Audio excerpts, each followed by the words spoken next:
The most important immigration news that you need to know about for April 14th, 2022. Welcome, everyone, to our weekly scheduled live session. Today, Thursday, April 14th.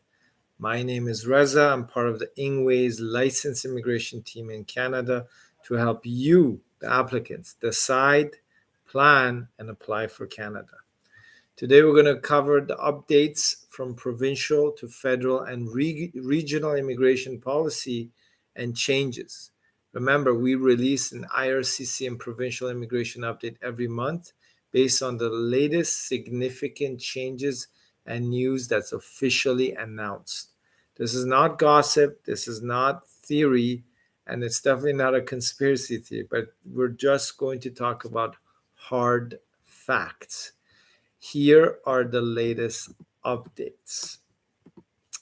The New Brunswick provincial program announced April 1st that postgraduate work permit holders who graduated from outside of the province would be eligible to apply under their New Brunswick Express entry stream if they have a job offer that is related to their field of study. This is a restriction that many provinces put into place for applicants who don't graduate from that province specifically and who will be or have a job offer in that province and want to apply under the provincial program, similar to Newfoundland and Saskatchewan. So this is a regular policy that many provinces put into place for graduates for outside of their province.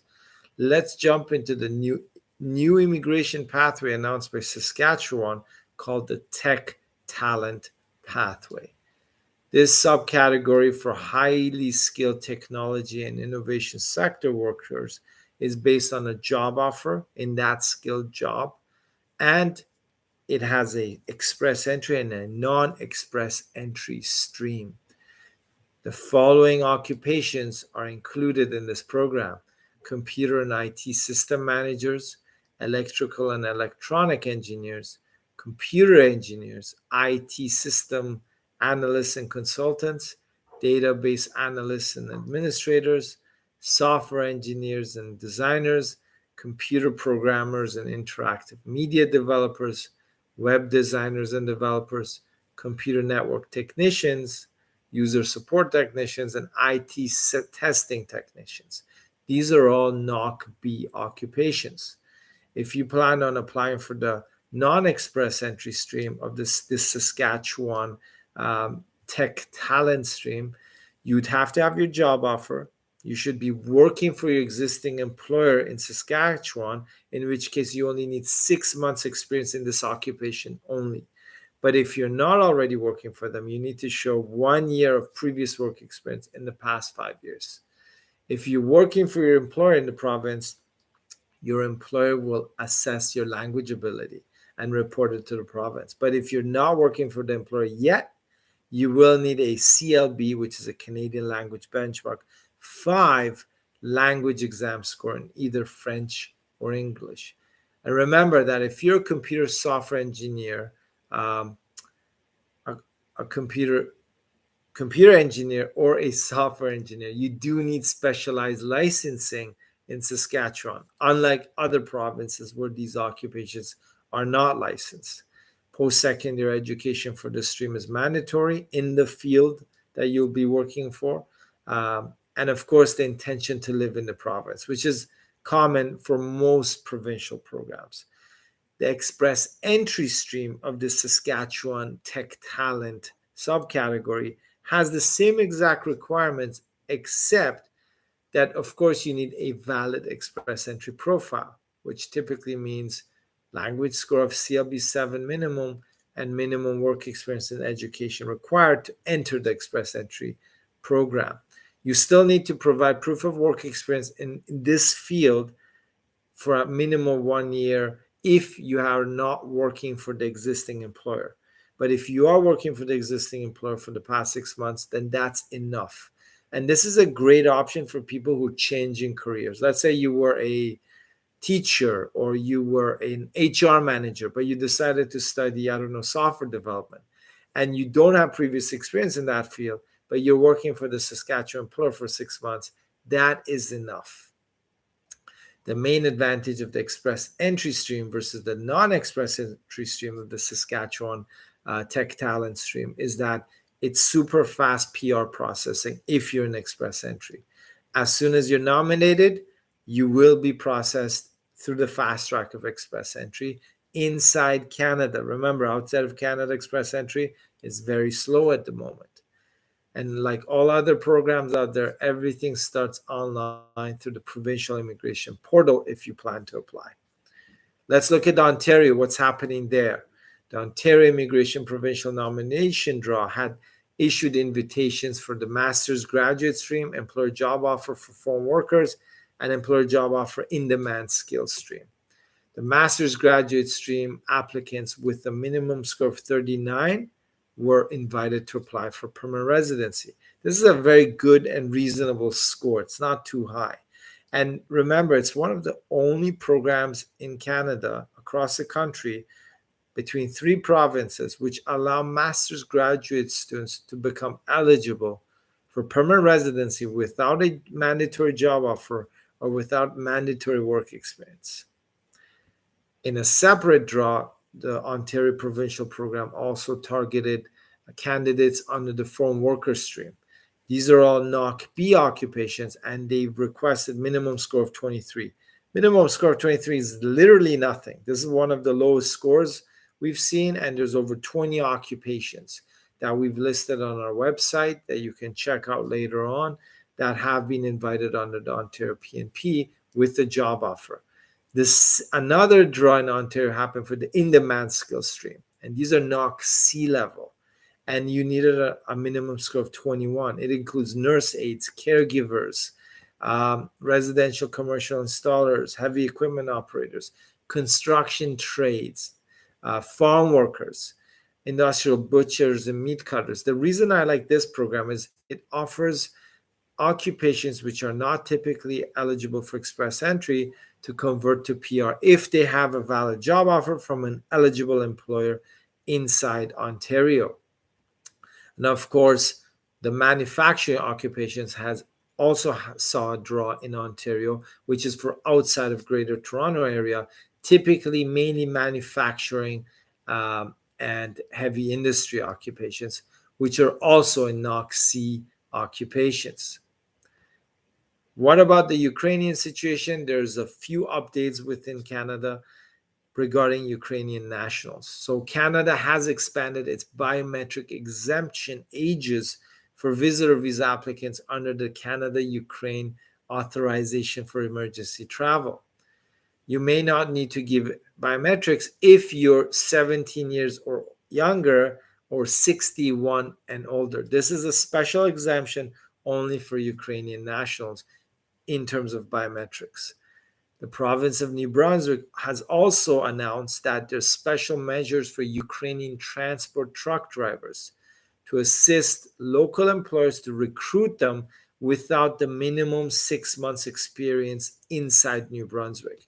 They still need that 2-year experience overall in this occupation, but they don't need to be working for the employer inside of New Brunswick to gain that 6 months local experience. This is only for Ukrainian nationals. There's also been an update by the New Brunswick provincial program regarding its truck driver stream, which is the skilled worker stream. This was launched earlier this year. A program guide, a detailed program guide has been updated and published on the website on April 5th. So you can download that directly from the website. A few reminders and highlights regarding this program for potential employers and applicants. To be considered in this program, you should have minimum 2 years work experience as a transport truck driver in the past 5 years, including 6 months continuous employment in New Brunswick with a New Brunswick driver's license in this occupation, plus a valid work permit. The only exemption for this is the Ukrainian nationals on a temporary basis. And remember, the employer that is making the offer of employment and supporting your application under this stream does not have to be the same employer for which you've worked and gained that local New Brunswick work experience as a truck driver. It's a points-based system specifically related to the New Brunswick provincial points matrix, which is also available in this guide. Employer eligibility, who wants to sponsor transport truck drivers, means $500,000 of sales in the past 2 years and minimum 3 full-time Canadians working for that employer. Otherwise, they won't be able to sponsor truck drivers under this stream. And remember, as a truck driver, you can only apply under the provincial programs right now because the Atlantic Immigration Program has currently closed its occupation stream for truck drivers. Let's look at the Atlantic Immigration Program, and here's some key updates. A principal applicant under the Atlantic Immigration Program can change a designated employer when both employers are designated under the AIP, so the old employer and the new employer. But an applicant who submitted a PR application under the old pilot program, which expired earlier this year, cannot use the change of employer procedure if they're changing from a designated employer in the old program to a designated employer in the new program. This is because the PR requirements are different under the old pilot program versus the new permanent program.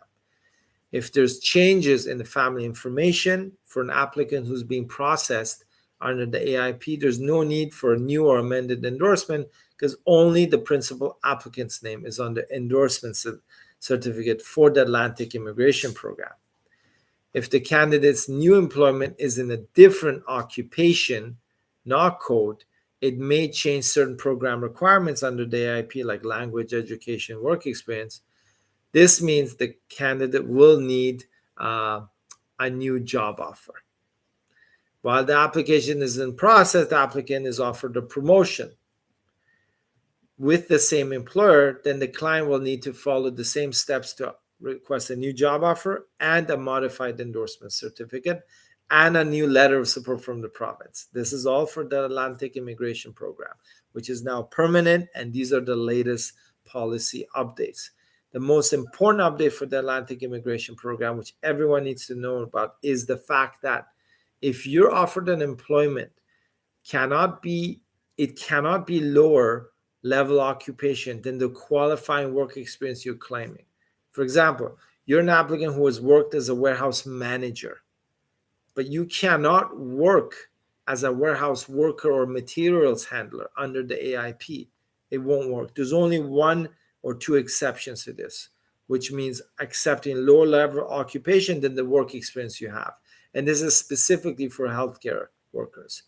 There's the exception for registered nurses who can work as licensed or licensed practical nurses. They're being offered employment as nurse aides, which are NOC C level, or patient service associates, or home support workers. Those would be the only exemptions in this policy. Otherwise, you cannot accept a lower occupation than your qualifying work experience. Please note that the applicants under either the AIP or the previous pilot are not eligible for bridging open work permits. Other updates to the Atlantic Immigration Program this year means the educational credentials must have been obtained in the past 24 months for the international graduate stream. And this is important, of course, if you're planning to apply under the AIP and you're an international graduate under that stream. And now for some LMIA news updates announced by Service Canada. This will affect all employers and anybody who is planning on hiring temporary phone workers in Canada. The Canadian government has recognized the labor shortage and is trying to rectify this by relaxing some of the rules in regards to labor market impact assessments. LMIAs are now valid for a maximum of 18 months. This is an increase of 6 to 9 months over the original validity. Even for the ones which are approved previously but are still valid, you can be eligible for that extension. Maximum duration of employment for high-wage and global talent stream workers will be up to 3 years. So it was previously 2, now it's 3. And there's no limit on seasonal workers in the workspace. The maximum duration of these positions was increased from 180 to 270 days per year. But this is only a one-time exemption applicable once per year. And as of April 30th, employers can hire up to 30% of the workforce in 7 eligible sectors. All other employers outside of these eligible sectors can do 20%, up from the 10% cap on low-wage workers. So this means that when employers were offering a low-wage stream, which is below the high wage announced by Service Canada, there was always a formula which capped the number of low-wage workers they can hire. So these have been extended to 20% and for some sectors 30%. So that's good news. Canada will end the current policy that automatically refuses LMIA applications for low-wage occupations in the accommodation and food service and retail trade sectors in regions which have higher than 6% employment. So that's, again, good news for a lot of people in Alberta and the hospitality sector.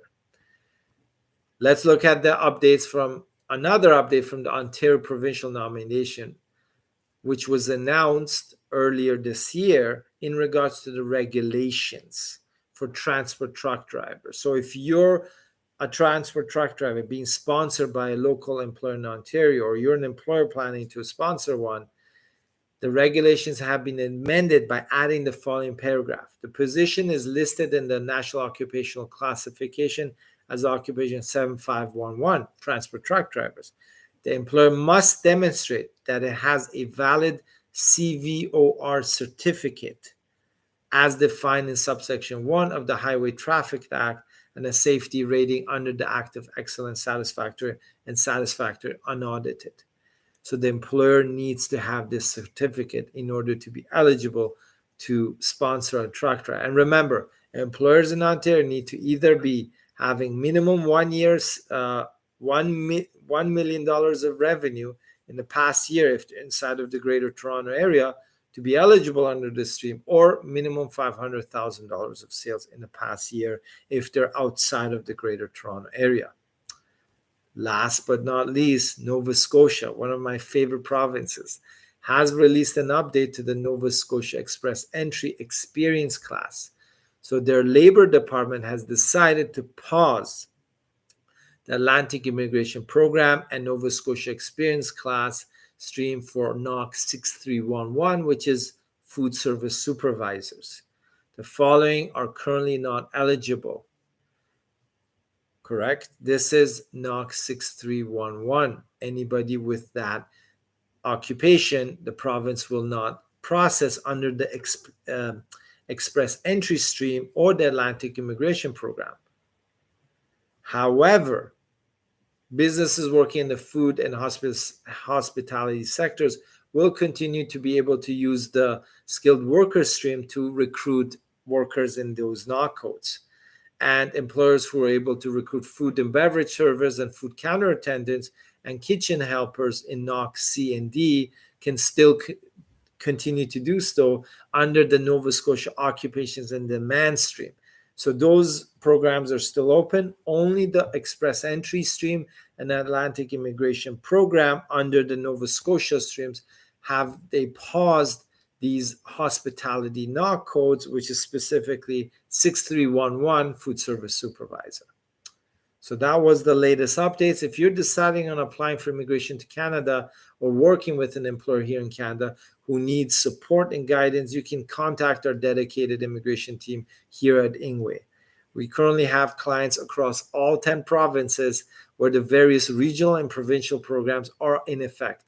If you need help or guidance, let us know. At Ingwe, we speak over 8 languages, and we've helped applicants from over 47 countries in their immigration journey to Canada.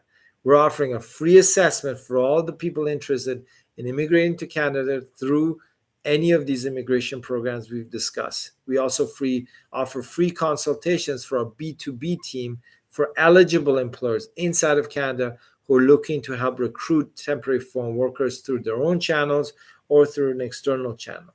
And remember, don't just apply, but apply with an immigration plan. That's our specialty. We will see you next week for a scheduled YouTube live session where we will discuss and explore the Atlantic Immigration Program for you. whether you should consider going to the Atlantic provinces to become eligible for this PR/work permit program. And remember, we're here every Thursday at 9:30 a.m. North America Eastern Time for our YouTube live sessions. And now we're going to jump in if there's any questions to answer those live, of course, because that's one of the main focuses of our weekly YouTube live session. So Shan says, good morning. Good morning, Shan. Chenyoru Ebube says, greetings to you, Sir Reza. Greetings back. Santiago says, good morning. Santiago, good morning back. Chenyoru Ebube says, you're amazing. Thank you. Appreciate it. Press the like button if you like it. And Shashank Chada says, has a question. Okay. It's a pretty good question. I think I'm gonna try to see if we can mark this. We are in our live session, folks, so just bear with us for a moment while we get this going.